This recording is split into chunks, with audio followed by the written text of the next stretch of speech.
그때에 아말렉이 와서 이스라엘과 르비딤에서 싸우니라.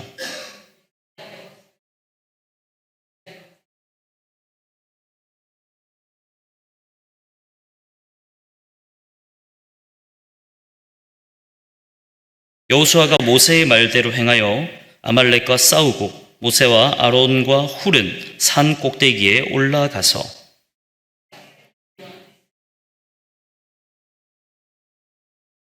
모세의 팔이 피곤함에 그들이 돌을 가져다가 모세의 아래에 놓아 그가 그 위에 앉게 하고 아론과 훌이 한 사람은 이쪽에서 한 사람은 저쪽에서 모세의 손을 붙들어 올렸더니 그 손이 해가 지도록 내려오지 아니한지라.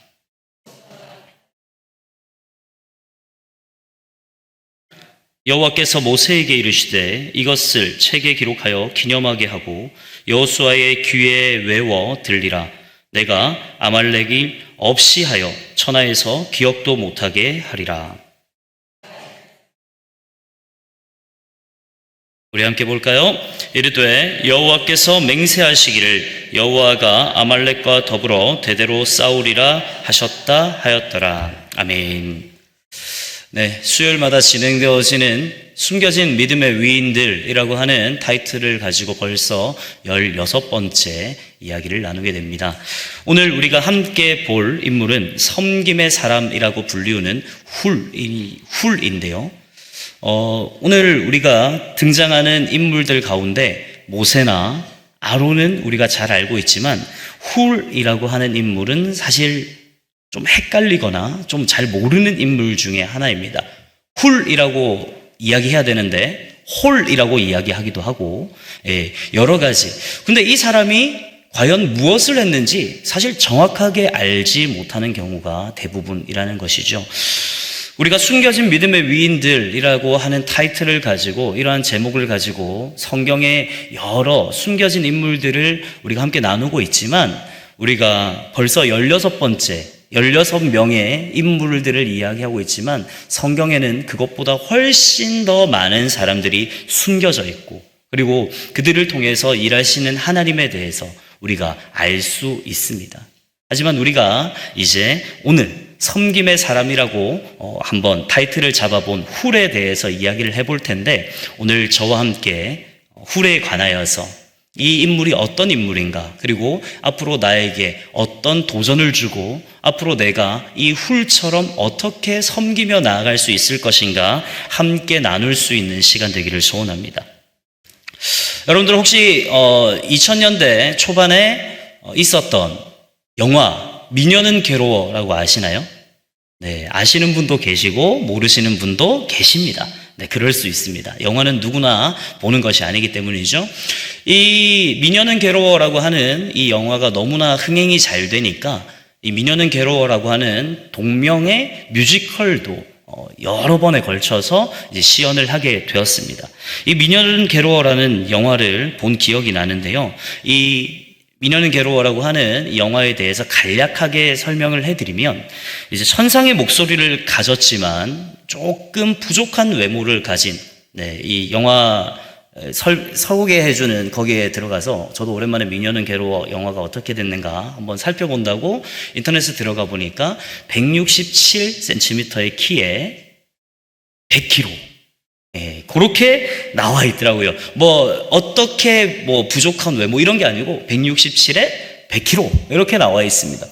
그래서 외모가 부족하여서 천상의 목소리는 가졌지만 할 수 있는 게 없었단 말이죠. 그래서 다른 미녀 가수, 그때 당시에 이 영화가 나왔을 당시에 외모 지상주의가 아주 팽배해 있었던 그 시기에 이제 이 미녀는 괴로워라고 하는 영화를 통해서 이 감독이 분명히 사회에 던졌던 메시지가 있었을 것입니다. 그 메시지를 보여주기 위해서 미녀 가수의 립싱크 가수로 살아가던 여주인공이 있었습니다. 그런데 그 여주인공의 목소리가 워낙에 좋다 보니까 이 미녀 가수를 기획한 사람이 이 뚱뚱한 여주인공을 계속적으로 이제 케어해 주는 거죠. 괜찮아. 너 정말로 아름다운 사람이야. 이렇게 이야기했을 때에 이 여주인공이 저 사람은 나를 정말로 사랑하는 사람인가 보다. 그렇게 생각해서 그 남자 주인공에게 사랑을 고백합니다. 그때에 돌아오는 것은 모멸과 비웃음. 그 남자 주인공의 주변에 있었던 사람들이 전부 다 아이고 저 여자 주인공이 이 남자 주인공한테 이렇게 사랑 고백을 하네. 그걸 보고 이제 전부 다 비웃고 모멸을 주고, 그리고 그렇게 되니까 이 여자 주인공은 외로움에 갇힐 수밖에 없었습니다. 그래서 자살을 시도를 했는데 극적으로 살아나고, 그 이후에 이렇게 내가 죽음까지도 한번 가봤는데 이렇게 하면서 이후에 뭐 전신 성형을 하고 여러 가지의 그런 사건을 통하여서 그때 당시에 팽배하게 앉아 있었던, 팽배하게 펼쳐지고 있었던 외모 지상주의에 대한 그 반항을 위트 있게 표현한 영화입니다. 사실 이 여자 주인공처럼 무대 뒤에 있는 사람들은요, 어둡습니다. 왜냐? 아무도 주목하지 않기 때문이죠. 무대 위는 밝고 무대 위는 아름다운 그 불빛들이 가득하지만 이 무대 뒤쪽은 그 누구도 주목하지 않고 그 누구도 관심이 없습니다. 그렇기 때문에 무대 뒤는 어둡고 외롭고 그리고 아무도 알아주지 않습니다. 그들의 가치를 누군가가 알아주지 않는다면 그들은 계속해서 외로울 수밖에 없고 계속해서 어둠에 갇혀 있을 수밖에 없다는 것이죠. 하나님이 맡기신 사명을 감당하는 사람들이 아주 많이 있습니다. 그들은 어떻게 보면 무대 위에 반짝반짝 빛나는 사람들입니다. 그런데 그 밝게 빛나는 사람들이 분명히 필요한 것은 무대 뒤에서 그 무대 위에 있는 이 지도자들을, 무대 위에 있는 어떠한 하나님의 사람들을 도와주는 도움의 손길이 분명히 있어야 한다는 것이죠. 누군가는 무대 뒤에서 끊임없이 무대 앞에 있는 이 사람을 돕는, 그리고 그에게 협력하는 이 조력자가 필요하다는 것입니다. 그들이 바로 무대 뒤의 영웅이라고 할 수 있습니다. 우리가 앞서 살펴보았던 15명의 인물들 역시 마찬가지였습니다. 무대 뒤쪽에서 하나님의 일꾼을 돕는 그 섬김의 손길을 가졌던 사람입니다. 그런데 하나님도 이들을 외면치 않으셨다는 내용이 등장합니다. 우리 함께 말씀 함께 읽어보도록 하겠습니다. 시작. 흑암 중에 보아와 은밀한 곳에 숨은 재물을 주어서 너를 지명하여 부른 자가 나 여호와 이스라엘의 하나님인 줄 알게 하리라. 아멘. 이사야 45장 3절의 말씀을 통하여서 하나님께서 분명히 말씀하시는 내용은 이러합니다. 숨겨진 보아와 같은 이들, 그 무대 뒤에 있어서 아무도 알아주지 아니하는 그들을 통하여서 하나님께서 분명히 큰 역사를 이룰 것이며, 그때에 누가 너희를 쓸 것이냐 물어볼 때에 나 여호와가 너희를 쓴다고 말해라 라고 하는 내용입니다. 하나님께서는 숨겨진 보아와 같은, 그리고 흑암 속에 반짝반짝 빛날 수 있는 그 하나님의 일꾼들을 사용하실 것을 말씀하셨습니다. 사실 무대 뒤에 있는 영웅은요, 무대 위에 있었던 반짝반짝 빛나는 장미나 백합처럼 드러나지 않는, 여러분들 꽃집에 가시면 그 장미나 백합을 이렇게 꽃다발로 만들 때 항상 꼭 들어가는 꽃이 있습니다. 혹시 무슨 꽃인지 아시나요? 안개꽃이 항상 그 꽃다발에는 같이 들어가게 되죠. 무대 뒤의 영웅은 바로 이 안개꽃과 같은 사람이라 할 수 있겠습니다. 정호승 시인 안개꽃을 다음과 같이 노래합니다. 나눠드린 유인물에 보시면 안개꽃이라고 하는 시가 있는데요, 제가 한번 읽어드리도록 하겠습니다. 얼마나 착하게 살았으면, 얼마나 깨끗하게 살았으면 죽어서도 그대로 피어 있는가. 장미는 시들 때 고개를 꺾고 사람은 죽을 때 입을 벌리는데 너는 사는 것과 죽는 것이 똑같구나. 세상의 어머니들 돌아가시면 저 모습으로, 우리 헤어져도 저 모습으로. 정호승 시인이 말한 안개꽃은요, 도드라지지는 않지만 항상 장미나 백합을 뒤에서 받쳐주는 안개꽃을 말하고 있는 것입니다. 장미나 백합은 아니지만 항상 그 꽃다발에 포함되어 있는 그 안개꽃. 안개꽃의 숨은 아름다움과 가치를 아는 사람은 그 안개꽃을 항상 찾습니다. 그리고 그 안개꽃에 관련해 여러 관심을 갖게 됩니다.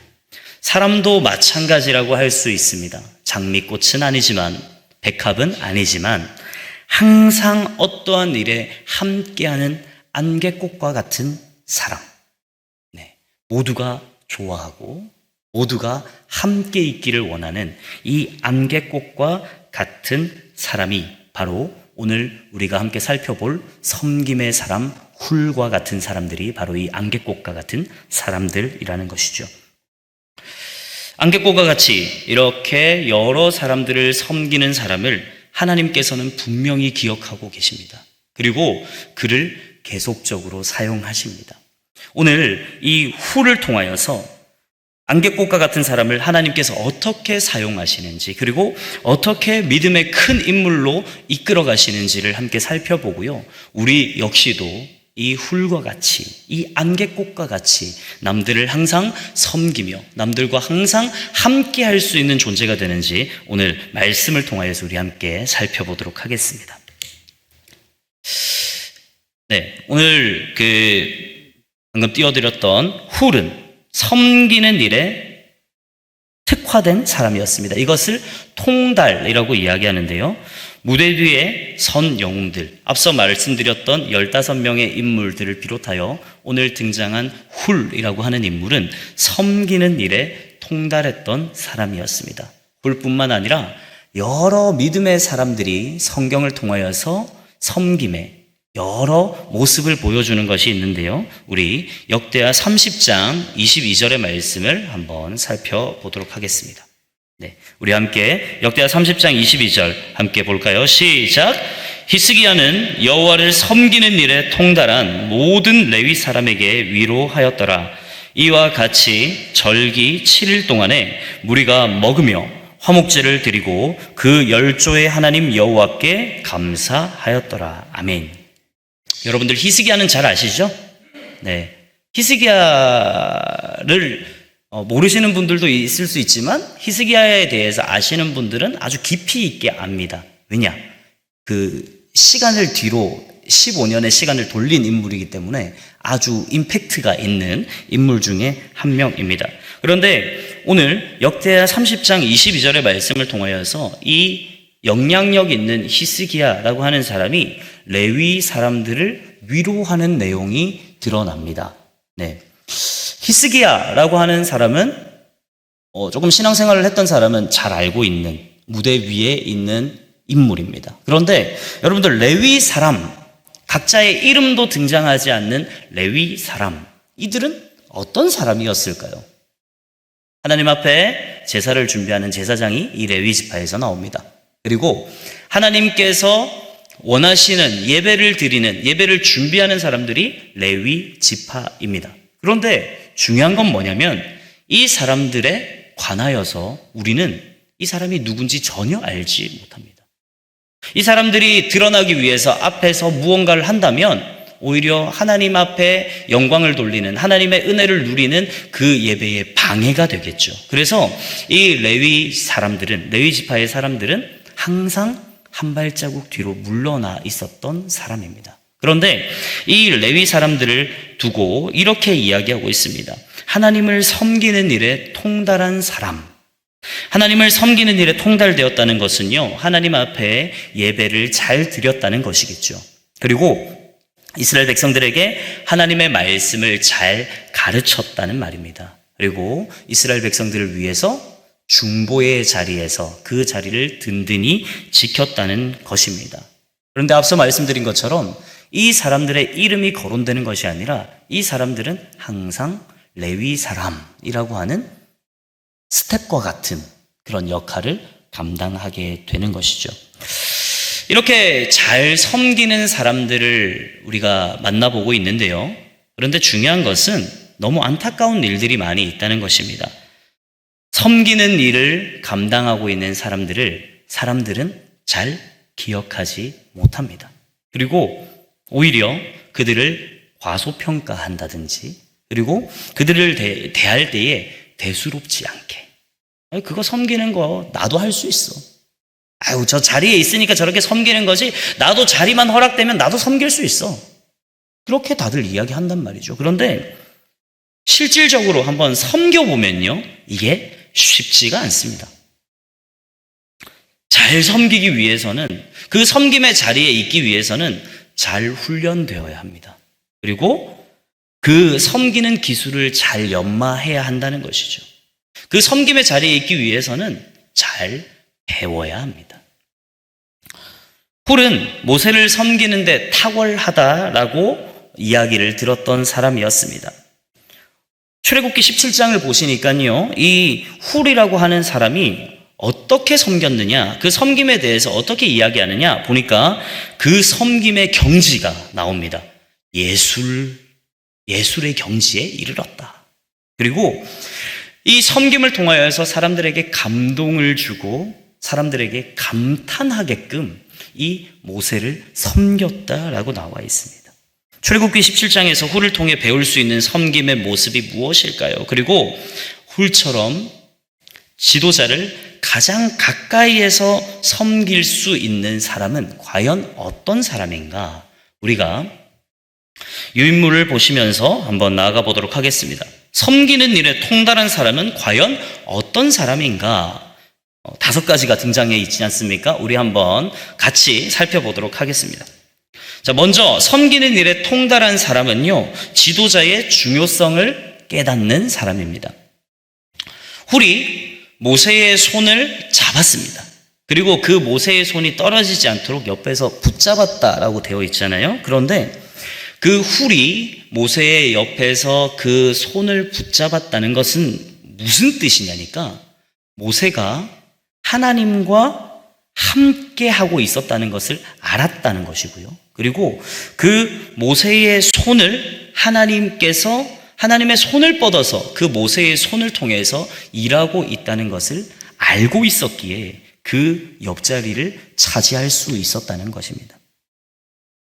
하나님께서는 창조적 소수, 모든 사람을 통해서 일하시기도 하시지만 어떠한 역사를 이루실 때에 도드라지는 몇몇의 인물들을 세우셔서, 그리고 그 인물들을 중심으로 교회가 되었든 공동체가 되었든 여러 가지의 사역을 감당하시는 것을 우리가 여러 성경을 통해서, 성경의 말씀을 통해서, 그리고 오늘날 이 세계의 여러 하나님의 사역을 감당하는 공동체를 통해서 알 수 있습니다. 그렇다면 누군가를 돕고 누군가를 섬길 때에 하나님의 방법으로 나아가는 사람을 분별할 수 있는 분별력이 분명히 우리에게 있었다는 거죠.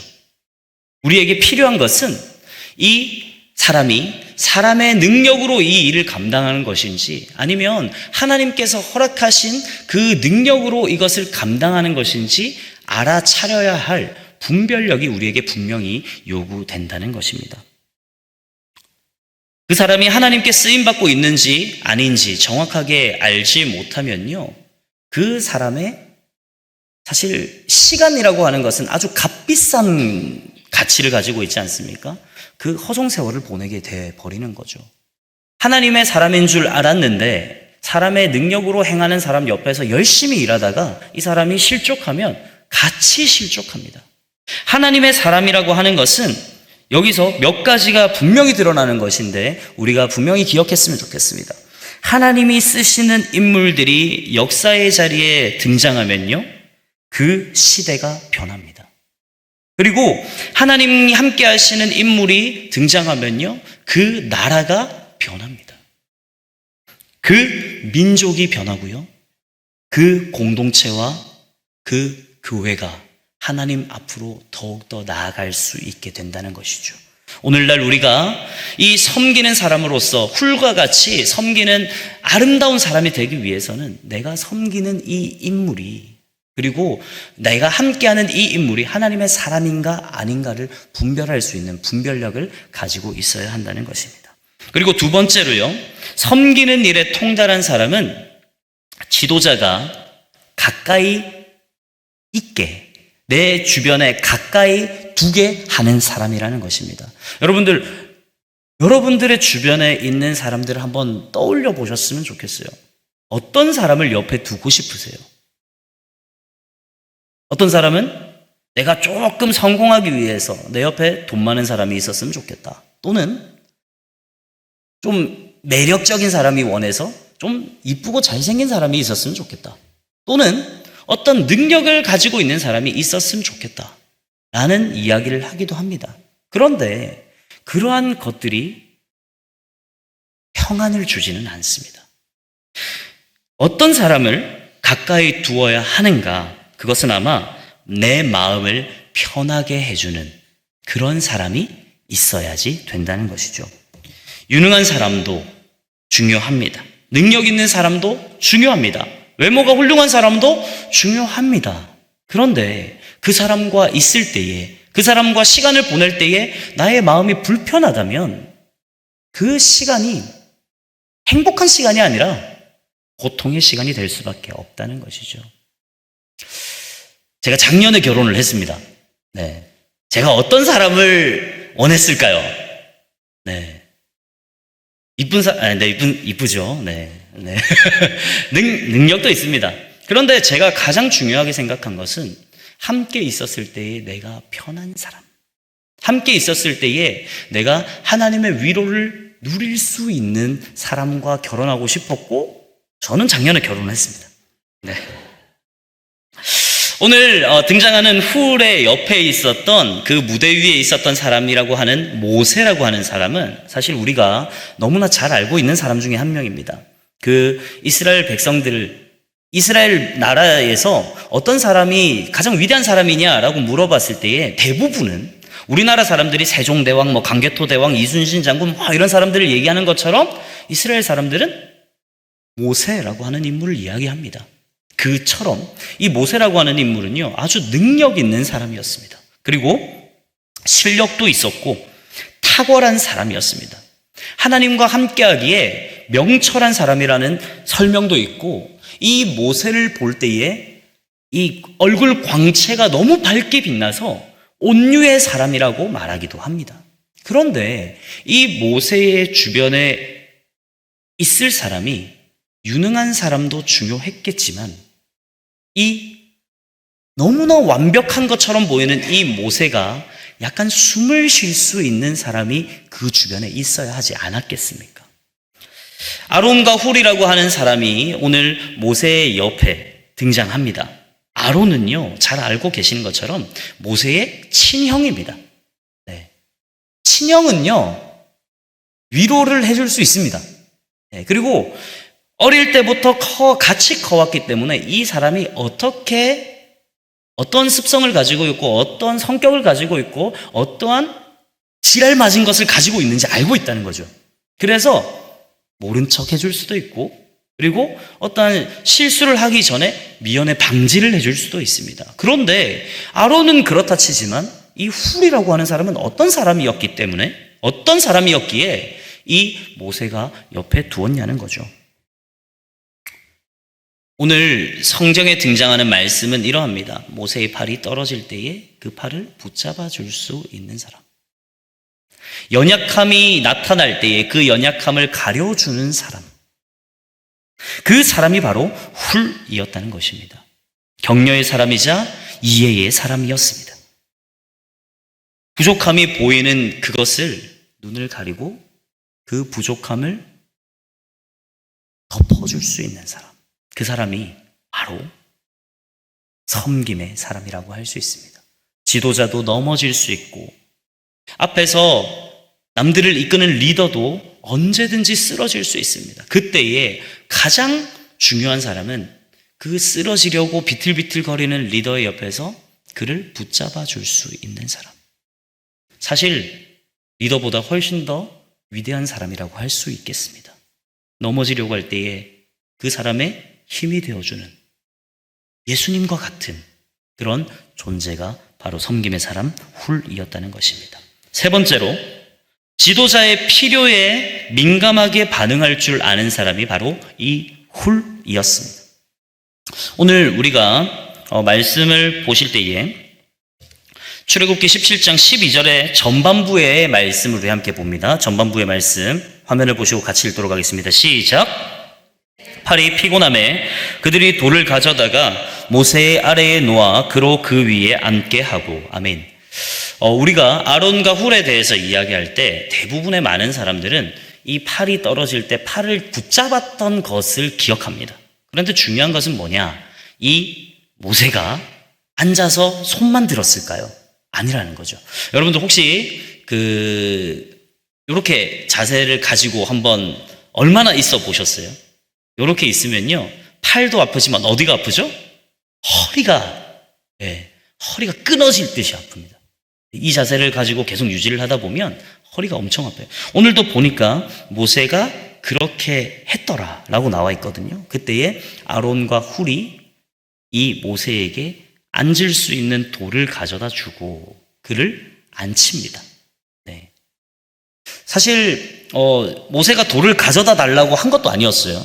그런데 이 옆에서 모세를 보좌하였던 아론과 훌이라고 하는 인물이 모세가 조금 힘들어하니까 옆에서 돌을 가져다 줍니다. 그리고 살펴보니까 모세의 손이 올라가면 이기고 모세의 손이 내려가니까 져요. 그걸 보면서 이제 우리가 잘 알고 있는 그 피곤한 팔을 붙들어 줍니다. 이것도 도와달라고 했나요? 아니요, 도와달라고 하지 않았습니다. 떨어지니까 지는구나. 그러면 우리가 할 수 있는 게 뭘까? 하나는 이 편에, 하나는 이 편에. 팔을 보호해 줄 때에 너무나 놀라운 것은 그 12절 마지막 말미에 보시니까 모세의 손을 붙들어 올렸더니 그 손이 해가 지도록 내려오지 않았더라. 이 아론과 훌이 계속 붙잡고 있었다는 설명입니다. 초대교회 사람들은 교회에 어려운 일이 생겼습니다. 그때에 사실 주님의 그 사도들이 그 모든 교회를 돌아다니면서 일들을 감당하고 사역도 감당하고 하다 보니까 너무 힘든 거예요. 그때에 이제 사도행전 6장 3절로 4절의 말씀을 통해서 7 집사가 이제 등장을 하게 되는데요. 우리 한번 사도행전 6장 3절에서 4절의 말씀을 함께 읽어보도록 하겠습니다. 시작. 형제들아, 너희 가운데서 성령과 지혜가 충만하여 칭찬 듣는 사람 7을 택하라. 우리가 이 일을 저희에게 맡기고 우리는 기도하는 것과 말씀 전하는 것을 전무하리라 하니. 아멘. 지도자가 가까이 두고 싶은 사람은요, 필요를 채워줄 수 있는 사람입니다. 그리고 여러분들 이 자리에서 유행가를 좀 한 소절 이렇게 부르기가 되게 민망하긴 하지만 여러분들이 예상하고 계신 그 한 소절, 눈빛만 봐도, 그 다음 뭐죠? 알 수 있잖아. 눈빛만 봐도. 그 다음 뭐죠? 네, 여기까지만 하겠습니다. 네. 이게 사실 저는 섬기는 사람의 가장 큰 요소 중에 하나라고 생각을 합니다. 눈빛만 봐도 이 사람이 무엇을 생각하고 있는지, 눈빛만 봐도 이 사람이 어떤 것을 필요로 하고 있는지. 사실 이 영적인 지도자의 위치에 있는 사람은 단발성으로 끝나지 않습니다. 어떤 사역을 감당할 때 일주일 정도만 하고 끝! 이렇게 하는 경우는 거의 없죠. 일주일 정도 했는데 반응이 좋아. 그러면 2차, 3차 계속적으로 그 사역의 그 분량을 늘려가지 않습니까? 그 역량을 감당하지 못할 때에 힘들어 쓰러질 수밖에 없습니다. 그때에 옆에서 눈치껏, 옆에서 그 필요를 먼저 캐치하고 그 필요를 도울 수 있는 사람이 바로 섬김에 통달한 사람이라고 할 수 있겠습니다. 그리고 네 번째로요, 지도자와 함께 고난의 자리에 참여하는 사람이 바로 섬김에 통달된 사람이라고 할 수 있습니다. 사실 우리가 여러 가지 사역을 감당할 때에 그런 부분들이 있지 않습니까? 영광의 순간들이 있습니다. 어떤 것을 잘 감당할 때에 영광의 순간이 있지만 그 영광의 순간만 있지 아니하고 사실은 고난의 순간도 같이 있습니다. 그때에 영광의 자리에는 있기를 원하면서 고난의 자리에 있기를 원하지 아니하는 그런 사람을 섬김에 통달한 사람이라고 할 수 있을까요? 그리고 인간적인 관점으로 봐도 그런 사람을 쓰겠습니까? 사람보다 훨씬 뛰어나신 지각을 가지고 계신 그 하나님께서 그런 편법을 그냥 보고 넘어가시지 않는다는 겁니다. 한 가지 예화의 말씀을 전달해 드리고자 합니다. 어느 농부가 산에서 기도를 했습니다. 하나님, 농사 짓기에 적절한 태양과 비, 그리고 태풍이 피해갈 1년간의 시간을 저에게 허락하여 주십시오. 그러면 저와 저의 가족들은 이 지긋지긋한 가난에서 벗어날 수 있을 것 같습니다. 하나님은 농부의 그 간절한 기도를 들어주기로 하셨습니다. 1년의 시간이 지날 때에 너무나 감사하게도 하나님의 약속대로 그 해에는 내내 좋은 햇빛이 있었습니다.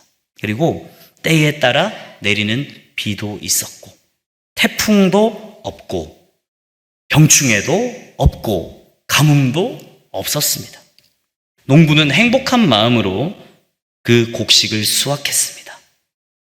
그런데 곡식의 껍질 속에 알맹이가 없는 거예요. 화가 난 농부는 하나님 앞에 이렇게 고백합니다. 하나님, 왜 알맹이가 없습니까? 이게 말이 되는 겁니까? 그때 하나님의 대답은 어떤 대답이었을까요? 왜 그러냐고? 원래 고난과 인내를 거치지 않은 열매에서는 알맹이가 자라지 않는 법이다. 우리가 연단이라고 말하지 않습니까? 우리 안에 찾아오는 고난과 여러 가지 고통의 순간들이 있습니다. 그런데 그것을 이겨낼 때에 달콤한 그 열매가, 기쁨의 수확의 열매가 우리에게 있다는 것입니다. 성경 말씀에 보니까요, 하나님께서 우리에게 시험을 그리고 고난을 허락하실 때에 우리가 감당할 수 있는 것만 허락하신다. 왜? 우리가 그것을 감당할 때에 하나님께서 우리에게 더욱더 큰 것을 주실 수 있기 때문에. 우리에게 필요한 것은 뜨거운 열정 필요합니다. 그런데 뜨거운 열정보다 식지 않는 성실함이 필요합니다. 라면을 끓이는 그 양은 냄비가 필요한 것이 아니라, 우리가 따뜻한 음식을 먹기 위해서는 양은 냄비가 필요한 것이 아니라 뚝배기가 필요합니다. 식지 아니하는. 그리고 남들 앞에서 조금 나를 드러내고자 하는 화려함보다 소박함이 필요합니다. 담백함과 단순함을 즐기는 저와 여러분 되시기를 소원합니다. 아론과 훌은 오늘 말씀에 보니까 너무 단순한 일을 하고 있습니다. 모세의 옆에서 모세가 힘들어할 때 돌을 가져다 주고, 모세가 힘들어할 때 그 팔을 잡아주는 아주 단순한 일을 합니다. 사실 어떻게 보면 여호수아나 백성들은 지금 아말렉 사람들과 전쟁을 치르고 있잖아요. 영웅적인 기계를 보여주고 있는 것도 아닙니다. 그냥 모세의 옆에서 대기하고 있다가 모세가 힘들어할 때 별로 대단해 보이지 않는, 단순하고 초라해 보이는 그 섬김을 통해서 하나님은 큰 일을 이루셨다는 것입니다. 우리가 여러 가지의 부분에서, 여러 가지 영역에서 섬기고 계실 거예요. 그런데 내가 섬기고 있는 이 섬김이 다른 사람에 비해서 작게 느껴지시는 경우가 혹시 있으십니까? 내가 다른 사람들이 하고 있는 보여지는 저런 사역들에 비해서 내가 지금 감당하고 있는 작은 것, 이것이 너무나 보잘것없어서 이렇게 좀 실망하고 계십니까? 아니요, 실망하지 않으셔도 됩니다. 왜냐? 하나님께서는 그 작은 섬김, 그 귀한 손길을 통해서 우리에게 큰 복 주시길 원하고 계시니까요. 이것을 우리가 잊지 않아야 합니다. 우리가 하나님 앞에 분명히 기억해야 할 것, 하나님께서 나의 이 섬김을 통해서 큰 역사를 이루실 거야. 그것을 기억하는 저와 여러분 되시기를 소원합니다. 우리 다섯 번째로, 섬기는 일에 가치를 부여할 줄 아는 사람이 바로 성숙한 사람이라고 할 수 있습니다. 방금 말씀드린 것처럼 내가 행하고 있는 것들이 얼마나 위대하고 얼마나 큰 것인지 기억하지 못하는 사람들이 있어요. 네. 미국의 어떤 재즈바에 나이 60 먹은 할아버지가 있었습니다. 맨날 그 재즈바에서 피아노를 치고 있으니까 자기가 피아노를 잘 치는지, 자기가 잘 못 치는지 이걸 몰랐던 거예요. 그래서 항상 재즈바에서 그냥 조용히 이거 쳐달라고 하면 쳐주고, 아무도 없으면 자기 거 연습하고, 좀 사람들이 좋아하면 자기도 좋으면서 같이 치고 있었던 60 먹은 할아버지가 있었습니다. 그런데 그곳에 기획사 사장이 왔어요. 그 할아버지를 보고 깜짝 놀랐습니다. 그러면서 그 할아버지와 계약하고 앨범을 하나 냈는데 그 앨범이 무려 60만 장이 팔렸습니다. 자기가 얼마나 피아노를 잘 치고 있는지 모르는 거예요. 우리가 혹시 그러고 있지는 않을까요? 내가 지금 하나님의 이 공동체를 섬기기 위해서 내가 섬기는 이것 얼마나 귀한 것인지, 얼마나 아름다운 섬김인지를 모르고 있다면 내가 얼마나 가치 있는 사람인지를 모르고 있는 것입니다. 하나님께서 분명히 말씀하시잖아요. 예수님께서 성경 말씀을 통해서 우리에게 분명히 말씀해 주고 계신 것, 많은 사람들 앞에서 고개를 빳빳하게 쳐들고 내는 바리새인의 그 헌금보다 나의 모든 온 정성을 다해서 드리는 과부의 2렙돈이 더 귀하다고 말씀하십니다. 하나님의 기준과 사람의 기준은 분명히 다르다는 겁니다. 오늘날 우리가 우리의 가치를 깎아먹지 말고 하나님 앞에서 온전히 누리는 우리의 모든 섬김의 시간 되기를 소원합니다. 우리 마지막으로 하나님은 영적 지도자를 섬기는 그 일꾼에게 상급을 베푸십니다. 네, 오늘 우리 그 유인물을 보시면요, 3가지의 내용이 나오죠. 하나님은 충성된 일꾼에게 갈수록 중요한 일을 맡기신다라고 하고 있습니다. 이 훌이, 오늘은 돌을 가져다 주고 그 팔을 붙잡았던 훌이 어떻게 쓰임받는지 우리 한번 살펴보도록 하겠습니다. 네, 출애굽기 24장 13절로 14절의 말씀 함께 읽도록 합니다. 시작! 모세가 그 종자 여호수아와 함께 일어나 하나님의 산으로 올라가며 장로들에게 이르되 너희는 여기서 우리가 너희에게로 돌아오기까지 기다리라. 아론과 훌이 너희와 함께 하리니 무릇 일이 있는 자는 그들에게로 나아갈지니라 하고, 모세가 하나님을 만나기 위해서 올라갈 때에 그 이스라엘 백성들을 통치하는 사람들을 누구를 세우죠? 아론과 훌을 세웁니다. 자기 옆에서 자기를 가장 잘 섬겨주었던 그 사람이 이제 모든 이스라엘의 백성들, 모든 이스라엘의 장로들이 아론과 훌을 찾아가서 물어보게끔 그렇게 하나님께서 사용하신다는 것입니다. 그리고 2번째, 하나님은 충성된 일꾼에게 고귀한 신분을 허락하여 주십니다. 앞서 말씀드렸던 첫 번째 내용과 겹치는 부분인데요, 훌의 이름은 잘 아시다시피 존귀함이라고 하는 이름의 뜻이 있습니다. 그 충성된 일꾼이었던 훌은 그 이름대로 존귀한 사람이 됐습니다. 어떨 때요? 최선을 다해서 그 모세를 섬기고 하나님을 섬길 때에, 그 주변에 있는 사람들을 섬길 때에 존귀한 자라고 하는 호칭을 받게 됩니다.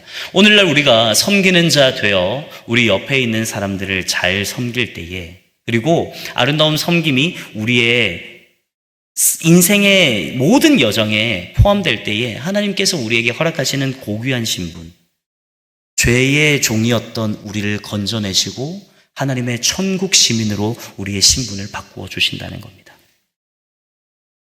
나를 통하여서 우리 집안이, 우리 가문이, 우리 자손들이, 우리의 자녀가, 우리의 모든 가족이 고귀한 신분으로 바뀐다면 얼마나 복된 걸음이겠습니까?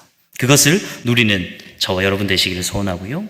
하나님은 거기서 끝나지 않습니다. 그러면서 충성된 일꾼의 후손들을 축복하시는 것을 오늘 우리가 볼 수 있는데요. 출애굽기 35장 30절에서 33절의 말씀 우리 함께 보도록 하겠습니다. 시작! 모세가 이스라엘 자손에게 이르되 볼지어다 여호와께서 유다 지파 훌의 손자요 우리의 아들인 브살레를 지명하여 부르시고 하나님의 신을 그에게 충만케 하여 지혜와 총명과 지식으로 여러 가지 일을 하게 하시되 공교한 일을 연구하여 금과 은과 노스로 일하게 하시며 보석을 깎아 물리며 나무를 새기는 여러 가지 공교한 일을 하게 하셨고. 아멘. 여러분들 브살렐 누군지 아십니까? 브살렐과 오홀리압이라고 하는 이 두 인물은요, 모세가 성막을 만들 때 가장 중요한 인물 중에 한 명이었습니다. 그런데 너무나 감사한 것은 그냥 브살렐이 갑자기 뿅 하고 튀어나온 게 아니에요. 훌을 통하여서 그 아들이었던 우리라고 하는 사람이 그 아버지 훌을 보고 어떻게 살아야 할 것인가. 그리고 그 우리를 바라보고 브살렐이 영향을 받습니다. 이 말은 무엇인고 하니 그 아버지와 그 부모를 통하여서 그 본보기를 삼고 그 신앙이 따라간다는 것입니다. 아인슈타인은 이렇게 이야기합니다. 본보기를 설정하는 것은 또 다른 본보기를 낳게 하는 주요 방법이 아니라 유일한 방법이다. 본보기를 보여줄 때에 그 본보기를 따라간다는 겁니다. 충성된 일꾼의 삶을 우리 자녀들에게도 전달해야 하지 않겠습니까? 돈을 상속해 주는 것보다 우리의 믿음의 삶을 상속해 주는 것이 가장 귀한 상속이 아니겠습니까? 자손만대가 잘 되기 위해 우리 부모의 입장으로 자녀들에게 좋은 본보기를 남기는 우리의 모습이 되기를 소원합니다. 특히 하나님의 원리 안에, 하나님의 법칙 안에 살아가는 훌륭한 가문 이루시기를 주님의 이름으로 소원합니다. 오늘 우리가 후를 통하여서 섬김의 사람에 대해서 배웠습니다. 제가 한 사람의 인물을 소개하고 이제 저도 말씀을 마치고자 하는데요. 예상하고 계신 그분입니다. 나를 섬기기 위해 저 높은 하늘 보좌 버리고 내려오신 예수 그리스도. 제자들의 발을 씻기시며 친히 섬김의 모습을 보여주셨던 예수 그리스도. 나를 구원하시기 위해 그 참혹한 십자가의 형벌을 받으신 예수 그리스도를 기억해야 한다는 것입니다. 우리가 예수 그리스도를 본받아 예수님의 모습을 닮아가기를 소원합니다. 우리가 예수 그리스도의 그 길을 따라가는 우리의 모습이 되기를 소원합니다. 예수님과 같이, 훌과 같이 우리가 닮아가는 섬김의 사람 되시기를 주님의 이름으로 간절히 소원하고 축원합니다.